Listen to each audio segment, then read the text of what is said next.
Good afternoon, students. Today we will study about the redox part second. और redox part second में basically जो हम पढ़ेंगे वो पढ़ेंगे calculation of the oxidation number, कि किस प्रकार से हम ऑक्सीडेशन नंबर कैलकुलेट करेंगे। अब ऑक्सीडेशन नंबर निकालने से पहले हमें ये पता होना चाहिए कि ऑक्सीडेशन नंबर होता क्या है।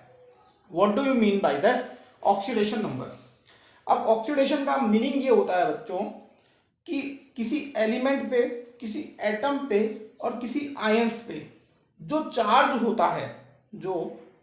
होता है that is known as oxidation number. किसी एलिमेंट पे और किसी आयंस के ऊपर जो चार्ज होता है उसे ही हम क्या कहते हैं, ऑक्सीडेशन नंबर कहते हैं। तो ऑक्सीडेशन नंबर की सबसे पहले मैं आपके सामने डेफिनेशन लिख रहा हूं। What is the oxidation number. तो ऑक्सीडेशन नंबर होता क्या है। Oxidation number, the means of oxidation number, the means of oxidation number is that it is the charge on any ion or atom, ठीक है, is the oxidation number of atom और ion. जो उसके ऊपर जो चार्ज प्रेजेंट है, किसी atom और आयन के पास में जो भी चार्ज प्रेजेंट है वो चार्ज ही जो होता है वो उसका ऑक्सीडेशन नंबर होता है। कई बच्चों के दिमाग में ऐसा आ रहा होगा कि सर ऑक्सीडेशन नंबर तो जो होता है वो जनरली पॉजिटिव में होता है या फिर नेगेटिव। ऐसा कुछ नहीं होता है। ऑक्सीडेशन नंबर जो होता है जनरली जो चार्ज होता है किसी एटम के ऊपर या आयन के ऊपर जो चार्ज होता है उसे ही हम उसका ऑक्सीडेशन नंबर कहते हैं। अब मुद्दा ये आता है कि हम ऑक्सीडेशन नंबर कैसे मालूम करें। तो उसके लिए मैं आप लोगों को 5 या 6 रूल्स मैं आप लोगों को लिखवाऊंगा, उनको समझाऊंगा और उन रूल्स को समझने के बाद में हम ढेरों एग्जांपल्स करेंगे जिससे हम ऑक्सीडेशन नंबर कैलकुलेट कर सकते हैं। तो हम जो है रूल्स अब जो स्टार्ट करने जा रहे हैं, रूल्स फॉर ऑक्सीडेशन स्टेट, कि कौन कौन से रूल हैं जो ऑक्सीडेशन स्टेट के लिए होते हैं। रूल्स नंबर फर्स्ट, यदि कोई भी एलिमेंट उसका जो नेटिव नेचर होता है, नेटिव नेचर से मतलब होता है कि वो जिस फॉर्म में नेचर में एग्जिस्ट करता है, ठीक है, उसमें उसकी ऑक्सीडेशन स्टेट हमेशा जीरो होगी। मैं रिपीट करता हूं एक बार कि कोई भी एलिमेंट नेचर में किस फॉर्म में एग्जिस्ट कर रहा है, उसका नेटिव नेचर कैसा है, पेरेंटल नेचर कैसा है, उस पेरेंटल नेचर की ऑक्सीडेशन स्टेट हमेशा जीरो होगी। ठीक है, तो मैं लिख देता हूं, द पेरेंटल नेचर या the native nature of the element, the native nature of the element is always zero oxidation state। ठीक है, that means a element which is found, the element which is found in nature, that form of element contain zero oxidation state। मतलब कोई element हमारे nature में किस form में पाया जाता है, किस रूप में पाया जाता है, उस रूप की, उस फॉर्म की ऑक्सीडेशन स्टेट जो होगी वो हमेशा जीरो होगी। इस पॉइंट को समझने के लिए हम कुछ एग्जांपल्स लेते हैं, कुछ एग्जांपल्स कंसीडर करते हैं बच्चों। देखो, हमारे पास में ऑक्सीजन जो होती है ऑक्सीजन एक बायोमोलिकुलर गैस है। कैसी गैस है? बायोमोलिकुलर या बाय एटॉमिक बोल दो। मतलब ऑक्सीजन हमें नेचर में किस रूप में मिलती है? O2 के रूप में मिलती है। Oxygen is exist in nature in the form of O2। तो इसकी ऑक्सीडेशन स्टेट कितनी होगी O2 की? 0। ध्यान रखना, O2 की ऑक्सीडेशन स्टेट कितनी है? 0। हाइड्रोजन, हाइड्रोजन जो होता है वो नेचर में किस फॉर्म में मिलता है? H2 की फॉर्म में। तो इसकी ऑक्सीडेशन स्टेट क्या होगी? 0 हाइड्रोजन। इसके बाद में ओजोन, ओजोन जो स्ट्रेटोस्फीयर में मिलती है, इस नेचर में हमें O3 की फॉर्म में मिलती है। तो O3 की ऑक्सीडेशन स्टेट क्या होगी? 0। मैं वापस रिपीट करता हूं, यदि कोई एलिमेंट नेचर में उसका क्या नेटिव नेचर है, उसका पेरेंटल नेचर कैसा है, उसकी ऑक्सीडेशन स्टेट हमेशा जो है क्लोरीन गैस के रूप में मिलती है हमें। इसकी ऑक्सीडेशन स्टेट कितनी है क्लोरीन की? 0। ठीक है। फास्फोरस हमें P4 के फॉर्म में मिलता है। फास्फोरस जो हमें किस में फॉर्म में मिलता है? P4 की फॉर्म में। तो P4 की ऑक्सीडेशन स्टेट क्या हो जाएगी? P4 की ऑक्सीडेशन स्टेट हमेशा 0 होगी। सल्फर, सल्फर जो होता है हमें S8 की फॉर्म में मिलता है। तो इसकी ऑक्सीडेशन स्टेट क्या हो गई? 0। ठीक है। मैग्नीशियम हमें Mg के फॉर्म में मिलता है। तो इसकी ऑक्सीडेशन स्टेट क्या होगी? मैग्नीशियम की 0 हो गई। एल्यूमिनियम, इसकी ऑक्सीडेशन स्टेट हमें एल्यूमिनियम, तो एल्यूमिनियम की ऑक्सीडेशन स्टेट क्या होगी? 0। तो जो भी एलिमेंट हमें नेचर में जिस फॉर्म में मिलता है, उस एलिमेंट की ऑक्सीडेशन स्टेट जो है वो हमेशा 0 होती है। इस चीज को आप लोग अच्छे से जानेगा। ये मेरा रूल नंबर फर्स्ट था ऑक्सीडेशन कैलकुलेट करने का। Now we are going rule number second. अब हम रूल नंबर सेकंड को डिस्कस करते हैं। रूल नंबर सेकंड क्या कहता है आपका? रूल नंबर सेकंड ये कहता है कि किसी आयंस पर, सेकंड पॉइंट है जो कि अपने डेफिनेशन में भी था, ठीक है, the charge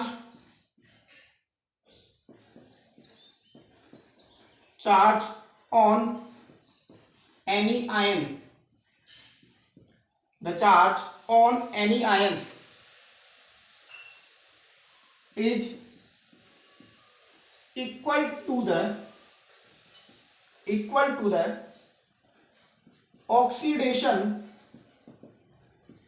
state of that elements। कि किसी आयंस पर क्या चार्ज है वो उसके ऑक्सीडेशन के इक्वल होता है। फॉर एग्जांपल सोडियम के ऊपर कितना चार्ज होता है? +1। तो ऑक्सीडेशन स्टेट क्या होगा इसकी? 1। ठीक है। क्लोरीन के ऊपर कितना चार्ज होता है? तो इसकी ऑक्सीडेशन स्टेट क्या होगी? 1। -1 +1 लगा दीजिए, कोई दिक्कत नहीं उससे। ठीक है। इसी प्रकार से आयरन के ऊपर कितना चार्ज है? +3। तो इसकी ऑक्सीडेशन स्टेट कितनी होगी बच्चों? +3 होगी। इसी प्रकार से ऑक्सीजन के ऊपर कितना चार्ज है? -2। तो इसकी ऑक्सीडेशन स्टेट कितनी होगी? -2। ठीक है। और इसी प्रकार से एल्यूमिनियम के ऊपर कितना चार्ज है? +3। तो इसकी ऑक्सीडेशन स्टेट कितनी होगी? +3। इसी प्रकार से सिलिकॉन पे कितना चार्ज है? +4। तो इसकी ऑक्सीडेशन स्टेट कितनी होगी? +4। तो किसी आयन के ऊपर जितना चार्ज होता है वो चार्ज ही उसका क्या होता है? ऑक्सीडेशन स्टेट होता है। तो मेरा ये सेकंड नंबर का रूल हो गया आपका ऑक्सीडेशन स्टेट निकालने के लिए। नेक्स्ट,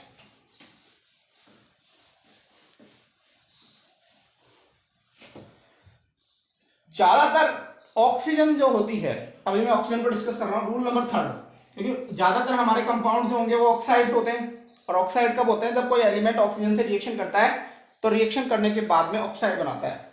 तो मैक्सिमम केस के अंदर क्या होता है? मैक्सिमम केस में ऑक्सीजन की जो ऑक्सीडेशन स्टेट होती है वो -2 होती है।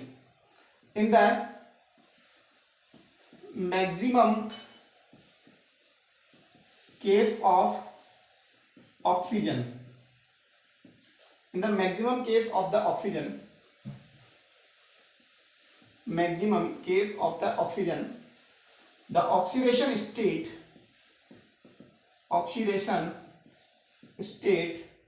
is -2।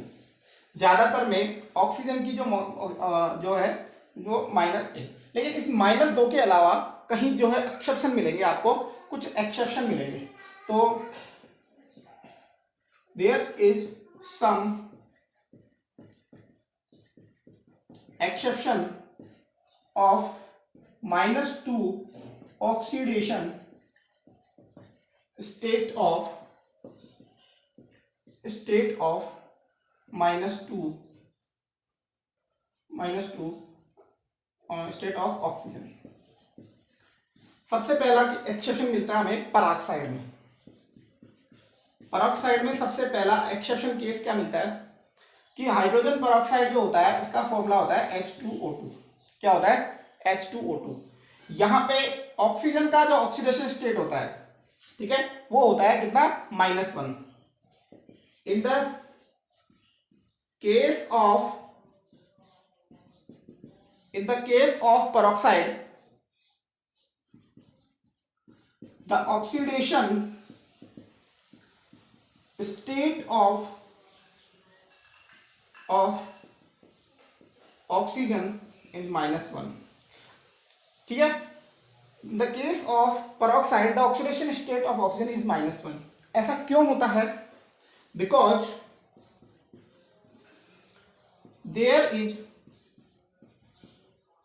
peroxide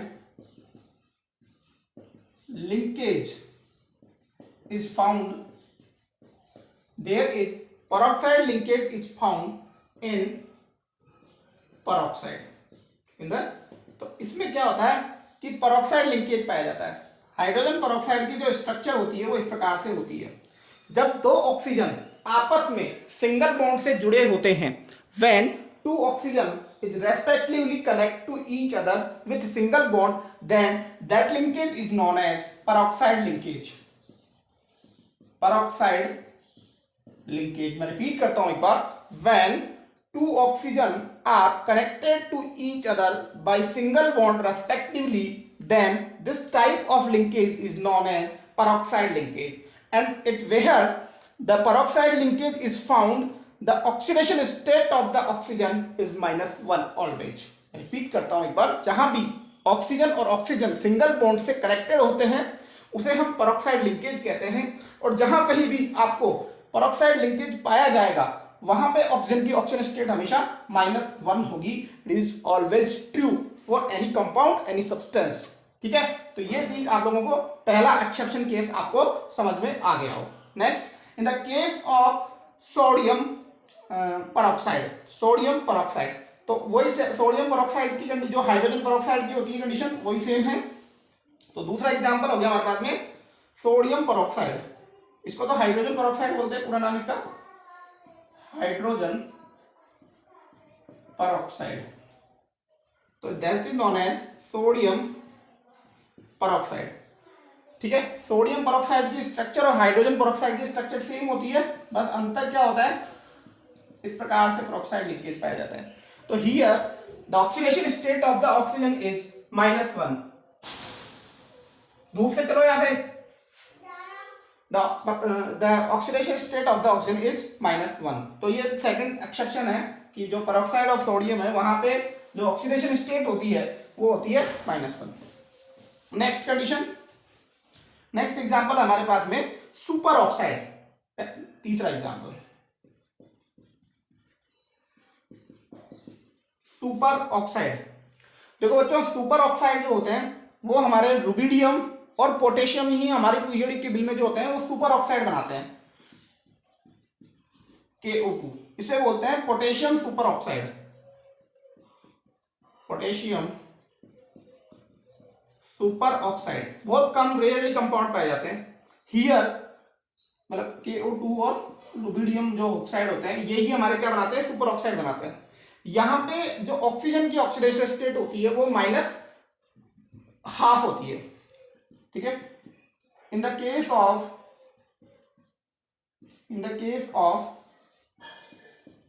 super oxide, in the case of super oxide the oxidation state is equal to the -1/2। Super oxide के केस के अंदर पोटेशियम की ऑक्सीडेशन स्टेट जो होती है वो होती है -1/2। तो ये आप लोगों को सुपर ऑक्साइड, पेरोक्साइड, इनके केस आपको ध्यान में रखने पड़ेंगे। आप लोगों को क्या पता है कि कई बार रेयरली, बहुत कठिनाई से, डिफिकल्टी के साथ में ऑक्सीजन जो होती है +1 और +2 ऑक्सीडेशन स्टेट भी शो करती है। ठीक है, देखिए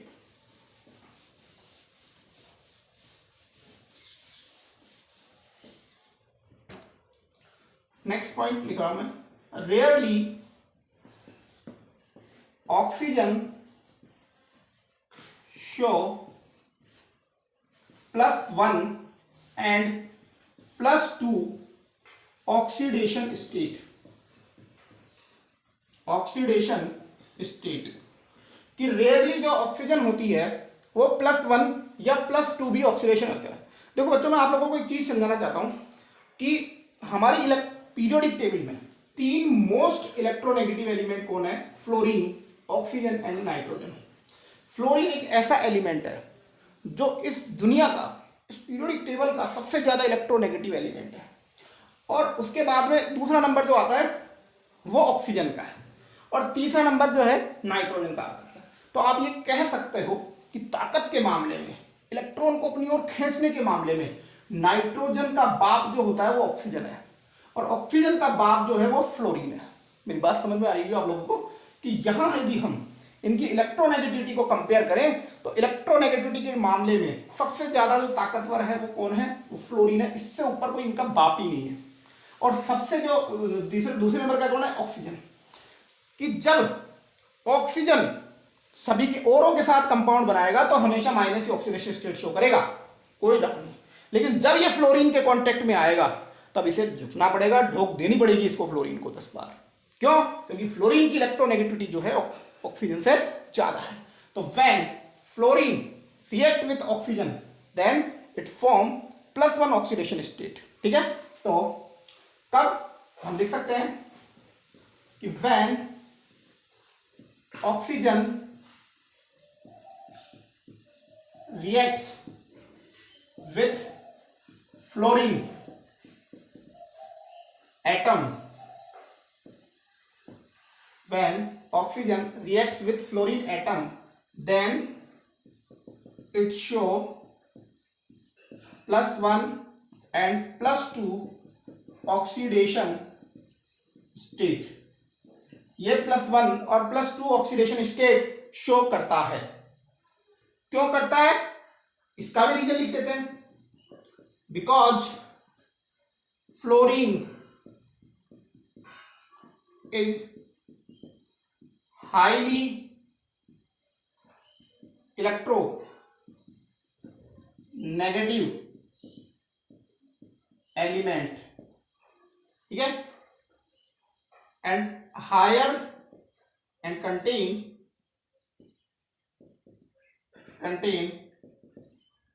higher electronegativity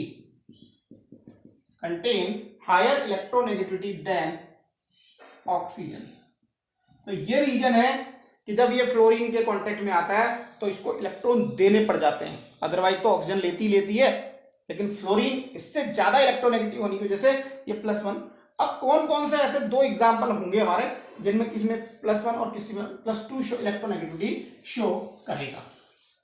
तो वो दोनों एग्जाम्पल मैं लिख रहा हूं आपके पास में, O2 एंड F2।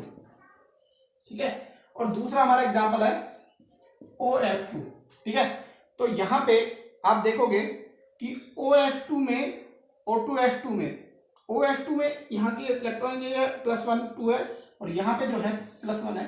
कैसे निकाली ये आगे की बात है। तो फिलहाल ये देख लीजिए कि 2 कंपाउंड ऐसे हैं जहां पे ऑक्सीजन +2 और +1 ऑक्सीडेशन स्टेट शो कर रही है। तो ये चीज आप लोगों की क्लियर हुई। नेक्स्ट बात करते हैं, ये ऑक्सीजन का मुद्दा खत्म हुआ। नेक्स्ट मुद्दा जो आ रहा है हमारे पास में वो मुद्दा आ रहा है हाइड्रोजन का। In the case of the hydrogen atom की बात कर लेते हैं। हाइड्रोजन एटम, देखो वैसे तो हमने हाइड्रोजन को एल्कलाइन मेटल के साथ में रख रखा है, हमने मतलब फर्स्ट ग्रुप में रख रखा है। लेकिन फर्स्ट ग्रुप जो होते हैं वो सभी इलेक्ट्रोपॉजिटिव होते हैं, लेकिन हाइड्रोजन की जो पोजीशन है वो आज भी हमारे पास में प्रॉब्लमेटिक बनी हुई है कि कई लोग कहते हैं इसको कि हेलोजन में पटक दो, कई लोग कहते हैं इसको एल्कलाइन मेटल में पटक दो, लेकिन ऐसे थोड़ी पटका जाता है। तो इसके कुछ नेचर्स तो एल्कलाइन मेटल जैसे हैं और कुछ मेटल इनके हेलोजन के एटम के जैसे हैं। तो इसकी पोजीशन को लेकर आज भी साइंटिस्ट के अंदर जो है प्रॉब्लम्स बनी हुई है लड़ते रहते हैं, झगड़ते रहते हैं कि भाई कहाँ रखें इसको, ठीक है। ये ना तो घर का है ना ही घाट का है। तो इसकी प्रॉब्लम्स ये है कि कई कंडीशंस के अंदर तो ये positive plus oxidation state show करता है और कई कंडीशन में ये माइनस भी शो कर देता है। तो कहाँ प्लस शो करता है? The maximum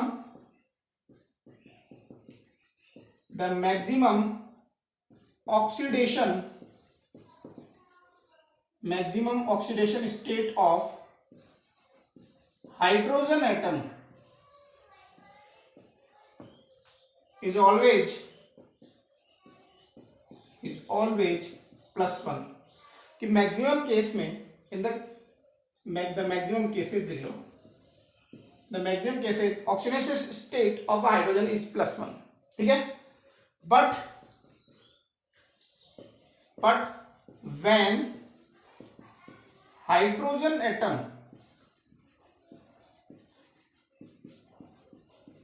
reacts with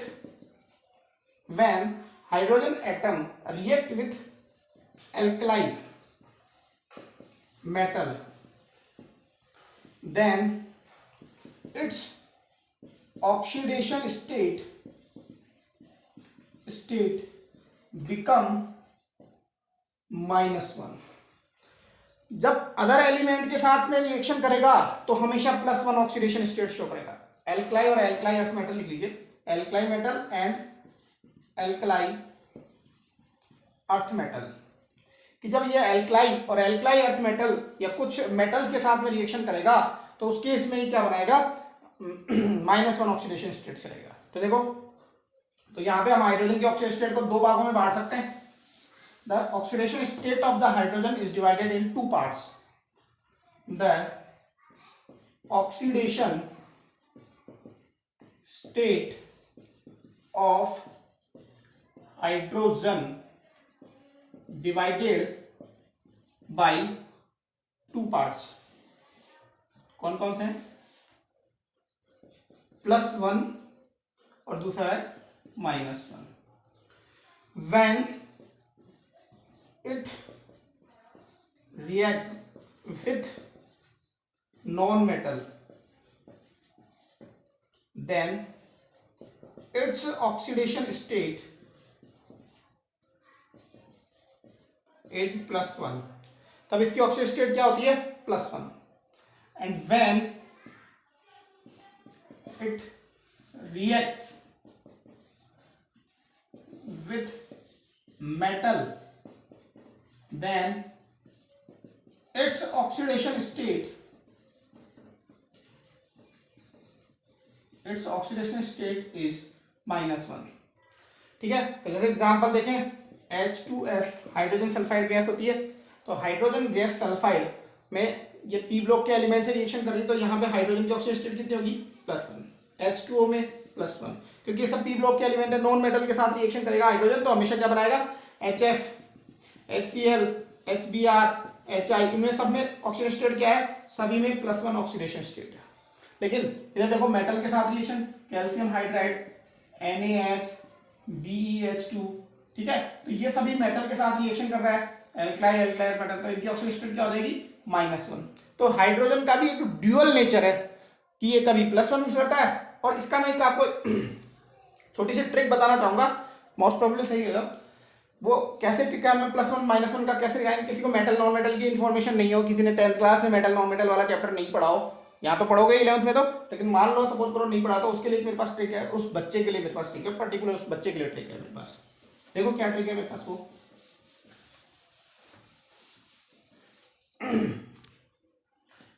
if hydrogen atom is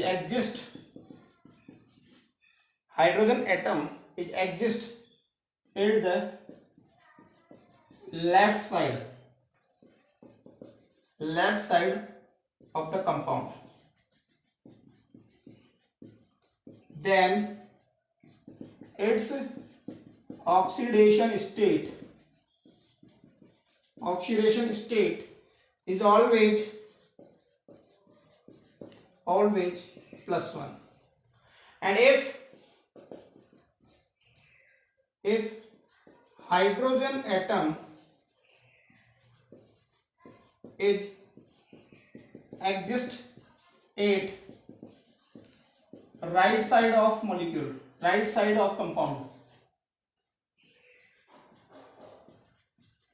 then its oxidation state is equal to minus. आप लोगों को क्लियर होगी कि यदि किसी को मेटल नॉन मेटल इनकी इंफॉर्मेशन नहीं है तो वो हाइड्रोजन की सिचुएशन देख के भी ये मालूम कर सकता है कि हाइड्रोजन की जो ऑक्सीडेशन स्टेट है वो +1 रहेगी या -1 रहेगी, वो ये चीज क्लियर कर सकता है। किस प्रकार से, देखो अभी हमने थोड़ी देर पहले पढ़ी थी H2O H2S HF, H2O H2S HF HCl HBr HI, इनमें सब जगह हाइड्रोजन लेफ्ट साइड में है या नहीं है?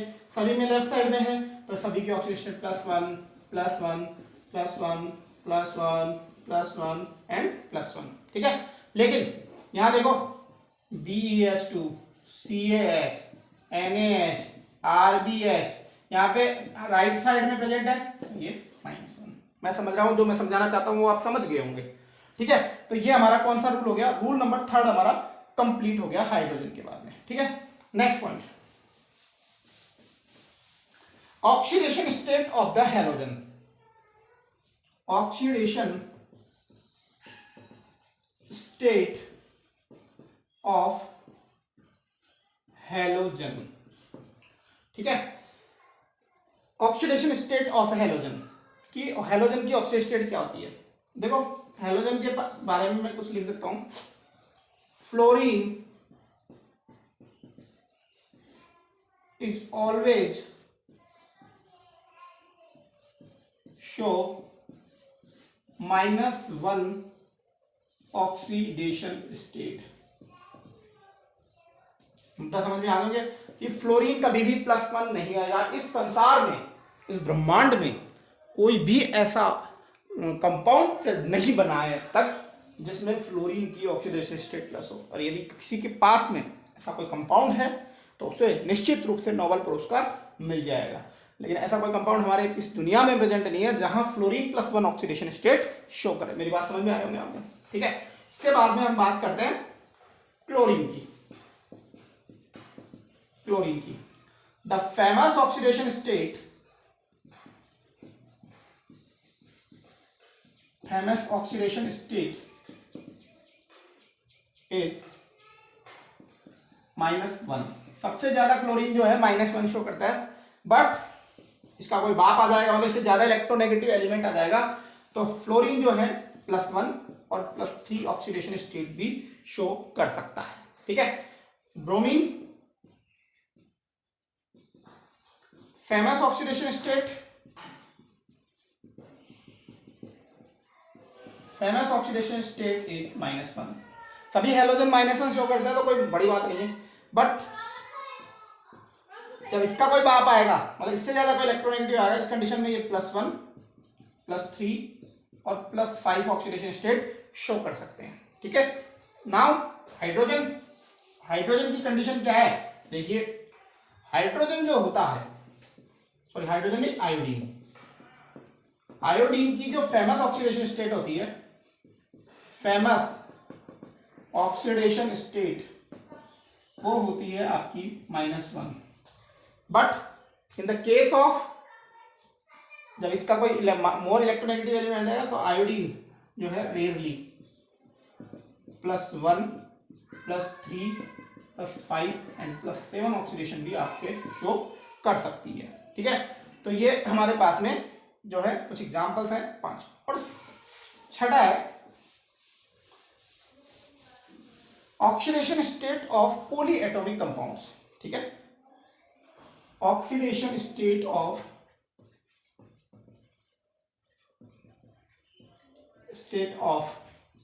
Poly atomic compound. Poly atomic compounds क्या होते हैं?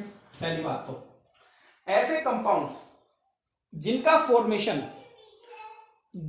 एक या दो से अधिक एटम से होता है, those compound which are made by more than two atom, more than one atom, that type of compounds are known as polyatomic compound.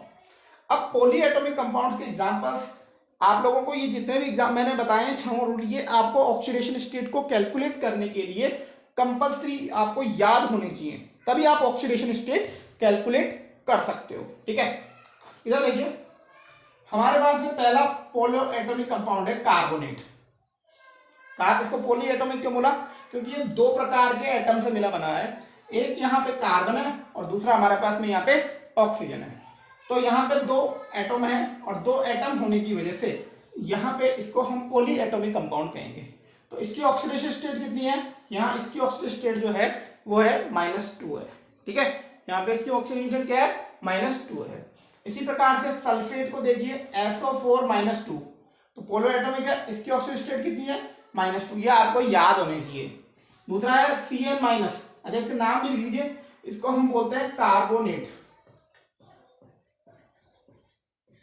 ठीक है, या मैं इसकी डेफिनेशन भी लिख देता हूं, आप लोग उतार लेना इससे पहले। पोली एटॉमिक कंपाउंड्स की डेफिनेशन, पोली एटॉमिक कंपाउंड। ठीक है, पोली एटॉमिक कंपाउंड कहते हैं those compound which are made by more than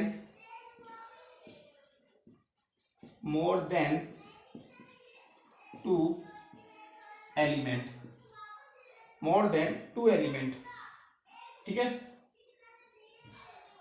are known as polyatomic compound. उनको हम क्या कहते हैं? पोली एटॉमिक कंपाउंड। इसके अंदर मोर देन 2 टाइप के एलिमेंट हो या मोर देन 2 एलिमेंट कंपाउंड, उनको पोली एटॉमिक कहते हैं। ठीक है, तो ये हमारे पास में 2 एटम है, 3 एटम है, इसलिए इनको पोली एटॉमिक। तो पहले डेफिनेशन उतार लेना, उसके बाद में आप लोग एग्जाम्पल को कंसीडर कर लेना। नेक्स्ट आप लोग देखिए Cn-, पोली एटॉमिक है, इसके ऊपर जो है चार्ज है वो कितना है? -1। नेक्स्ट देखिए NH2-, इनका नाम लीजिए, इसको बोलते हैं सल्फेट। ये आपको याद करने होंगे, ये याद होने के बाद ही हम जो है ऑक्सीडेशन स्टेट कैलकुलेट करना सीख सकते हैं। सल्फेट, इसे हम बोलते हैं साइनाइड, इसको हम बोलते हैं एमाइड।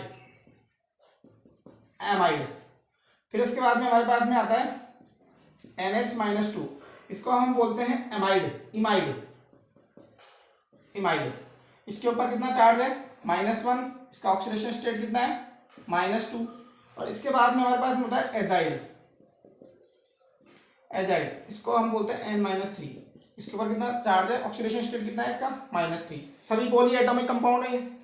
इसके बाद में नाइट्राइट, NO2-, ठीक है, तो इसको हम बोलते हैं नाइट्राइट। तो इसका ऊपर कितना चार्ज है? नेक्स्ट है नाइट्रेट, NO3-, तो इसके ऊपर कितना चार्ज है? -1। ठीक है, तो ये सभी क्या है? पोली एटॉमिक कंपाउंड्स है। और मुझे जो याद है मैं सभी लिख देता हूं आपके सामने, आपको ये याद करने हैं आपको। ठीक है, उतार लिए होंगे आप लोगों ने। नेक्स्ट है हाइड्रोक्साइड।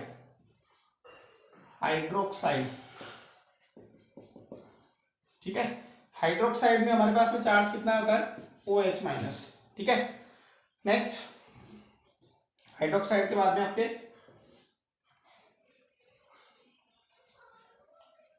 C-2, इसे बोलते हैं कार्बाइड।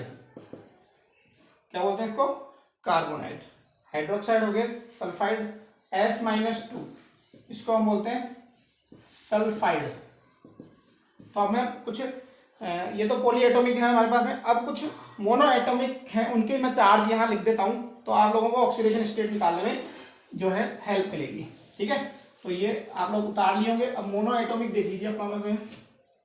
देखो एल्कलाइन मेटल की बात करें तो इनके ऊपर चार्ज होता है +1, सोडियम पोटेशियम पे +1, ठीक है, लिथियम पे +1, रुबिडियम पे +1, ठीक है, सीजियम पे +1, ठीक है, हाइड्रोजन अपना हो गया +1। इसके बाद में जो एल्काइल अर्थ मेटल होते हैं, बेरिलियम पे +2, मैग्नीशियम पे +2, जितना चार्ज होगा उनका वही ऑक्सीडेशन स्टेट होगी। मैग्नीशियम, कैल्शियम +2, स्ट्रॉन्शियम पे +2 और बेरियम पे +2। इसके बाद में आप लोगों को और चीज़ है, एल्यूमिनियम पे +3 होता है, सिलिकॉन पे +4 होता है, ठीक है। और जो ऑक्सीडेशन स्टेट आयरन पे जनरली आपको +2 भी मिल जाएगा, आयरन पे +3 भी मिल जाएगा, वो डिपेंड करेगा किस पे है, ठीक है। निकल पे आपको जनरली +2 ही मिलेगा, जिंक पे आपको +2 ही मिलेगा, सिल्वर पे आपको प्लस मिलेगा। या आपको चार्ज याद रखना है इनके थोड़े से, इससे आप लोगों को ऑक्सीडेशन स्टेट निकालने में हेल्प मिलेगी थोड़ी सी, ठीक है। ये आप लोग इनके ऑक्सीडेशन स्टेट आप लोग याद कर लेना, मैक्सिमम मुझे जो याद थी। मैग्नीज जो है आपको जनरली +7 में मिल सकता है, +4 में मिल सकता है। वेरिएबल ऑक्सीडेशन स्टेट वो शो करते हैं, ठीक है। तो ये हमारे पास में आज जो है मैंने जो है आप लोगों को ऑक्सीडेशन स्टेट निकालने के रूल्स बताए हैं आपको मैंने, ठीक है। अब हम कुछ एग्जांपल्स डिस्कस कर लेते हैं, उसके बेसिस पे मैं आप लोगों को कल और एग्जांपल्स आपको प्रोवाइड करा दूंगा, जिनके आपको ऑक्सीडेशन स्टेट, या मैं आपको पीडीएफ प्रोवाइड करा दूंगा, उस पीडीएफ से आप लोग जो है ऑक्सीडेशन स्टेट निकालेंगे। जैसे सपोज लीजिए हमें NaCl में सोडियम की ऑक्सीडेशन स्टेट निकालना है। वैसे तो हमको पता है, अभी मैंने लिख दिया था +1 होती है, लेकिन उसको किस तरीके से निकालते हैं, हमें दोनों में से एक का जो है ऑक्सीडेशन नंबर पता होना चाहिए। जैसे अपन को पता है हेलोजन के ऑक्सीडेशन स्टेट हमको पता है सबके -1 होते हैं, रेयरली +1 वो होता है। तो यहाँ पे सोडियम को आप क्या मान लोगे x, और हेलोजन को क्या मान लोगे -1। तो टोटल चार्ज जो है कितना है इसके ऊपर, कोई चार्ज है क्या, नहीं है, तो टोटल चार्ज कितना हो गया 0। तो x बराबर हमारे पास में क्या हो गया, x बराबर हो गया हमारे पास +1। तो सोडियम का ऑक्सीडेशन स्टेट कितना आ गया आपके पास में, +1 आ गया हमारे पास में, क्या हो गया +1 आ गया, ठीक है। इसी प्रकार से आप लोग जो है HCl की बात करते हैं अपन कि HCl में हाइड्रोजन का ऑक्सीडेशन स्टेट क्या है। तो हाइड्रोजन को हम x मान लेते हैं, Cl का कितना हो गया -1, तो टोटल चार्ज कितना हो गया, तो x बराबर कितना हो गया +1। तो हाइड्रोजन का ऑक्सीडेशन स्टेट क्या हो गया बच्चों, +1 हो गया। इसी प्रकार से हम लोग जो है कुछ एग्जांपल्स लेते हैं। सपोज कीजिए हमें FeCl3 में आयरन का ऑक्सीडेशन स्टेट निकालना है, ठीक है। तो आयरन का निकालना है तो इसको x मान लीजिए। अब आपको पता है कि क्लोरीन पे कितना चार्ज होता है -1, तो हमारे पास में क्लोरीन पे कितने क्लोरीन है यहाँ पे 3, तो 3 इंटू कितना हो जाएगा -1, एक क्लोरीन पे -1, 3 पे कितना, टोटल चार्ज कितना दिख रहा है इसके ऊपर 0, ठीक है। तो टोटल चार्ज क्या हो गया 0। तो यहाँ पे हमारे पास में क्या हो गया x -3 बराबर 0। तो आयरन की ऑक्सीडेशन स्टेट क्या हो गई यहाँ पे 3, तो आयरन बराबर क्या हो गया आपका +3 आपका ऑक्सीडेशन स्टेट हो गया है यहाँ पे।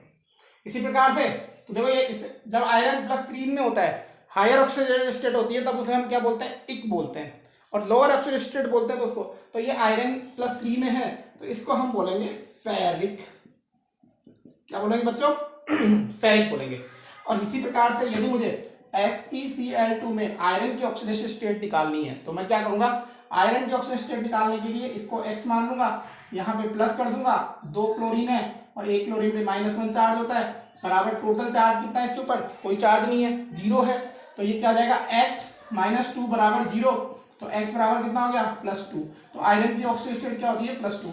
जब आयरन +3 में होता है तब उसे फेरिक बोलते हैं, जब आयरन +2 में होता है, आयरन +2 में होता है तो उसे हम फेरस कहते हैं, उसे हम क्या कहते हैं बच्चों, फेरस कहते हैं। तो ये आप लोगों के ऑक्सीडेशन स्टेट निकालने के हो गए। कुछ और ऑक्सीडेशन स्टेट की बात करें अपन कि कार्बोनेट, अभी अपन ने एक कंपाउंड लिखा था कि CO3-2 में कार्बन का ऑक्सीडेशन स्टेट निकालो। वैसे तो इसका चार्ज हमको पता है, तो जिसका निकालना है उसको x मान लो, उसके बाद में सम कर दो, सम करने में ऑक्सीजन के तुम्हें पता है एक ऑक्सीजन के ऊपर चार्ज होता है -2, ठीक है, और -2 है तो हमारे पास में क्या हो जाएगा, 3 ऑक्सीजन है तो 3 इंटू -2, और टोटल चार्ज आपको कितना दिख रहा है -2 दिख रहा है। तो देखो इधर x प्लस इसको करोगे तो आपके पास में कितना आ जाएगा -6 बराबर -2, x बराबर कितना हो जाएगा -2 + 6, तो x बराबर कितना आपके पास आंसर आ जाएगा +4। मतलब इस कार्बन का ऑक्सीडेशन स्टेट कितना है यहाँ पे +4 है। तो ये चार्ज वाले भी आप लोगों के पास में ऑक्सीडेशन स्टेट आ गए हैं। अब मैं कुछ एग्जांपल्स कल आपको करवाऊंगा बहुत सारे, इसके बाद में आगे की डिटेल में आपको पढ़ाऊंगा, तो आप लोग जुड़िए। जो बच्चे नहीं जुड़े हैं उनसे आप लोग वर्बली एक बार पहले बात करो, उसके बाद में आप उसको ग्रुप से जोड़ो। ऐसा नहीं है उससे बिना बात किए हुए आप उसको ज़बरदस्ती साइंस में ले आए, वो बेचारा साइंस में इंटरेस्टेड है ही नहीं, तो आप उसको ज़बरदस्ती ना कीजिए। और दूसरी बात है, उसको पहले वीडियो को पढ़ने के लिए कहेंगे तो वीडियो देख, तेरे समझ में आ रहा है तो तू साइंस ले, तेरे ऊपर ज़बरदस्ती नहीं है किसी प्रकार की। क्योंकि सबसे इंपॉर्टेंट चीज़ है साइंस पढ़ने के लिए या केमिस्ट्री पढ़ने के लिए बच्चे को अपना इंटरेस्ट ज़्यादा जरूरी है, कि उसका इंटरेस्ट आ रहा है कि नहीं आ रहा पढ़ने में, या मैं जो पढ़ा रहा हूँ उसको समझ में आ रहा है कि नहीं आ रहा, दैट इज़ इंपॉर्टेंट। तो आप किसी को ज़बरदस्ती मत कीजिए कि भाई हाँ तू आई हमारे साइंस में, हमारे सर खुश हो जाएंगे जल्दी, ऐसा कुछ नहीं है। आप लोगों उनको बताइए कि साइंस में इतने स्कोप्स हैं, इतनी जो है ज़्यादा ग्रोथ है, हार्ड वर्किंग है, और जहाँ हार्ड वर्किंग होगी वहाँ पे ग्रोथ निश्चित होगी। बच्चों इस चीज़ का विशेष ध्यान रखना, जहाँ भी कोई बच्चा हार्ड वर्किंग करता है तो वहाँ उसको सफलता के चांस ज़्यादा होते हैं, और जहाँ कम हार्ड वर्किंग होती है, जहाँ खेलना कूदना ज़्यादा होता है, जहाँ मौज मस्ती ज़्यादा होती है, वहाँ पे ग्रोथ के चांस थोड़े कम हो जाते हैं। इस चीज़ को ध्यान में रखते हुए आप लोग साइंस का सिलेक्शन करें। धन्यवाद।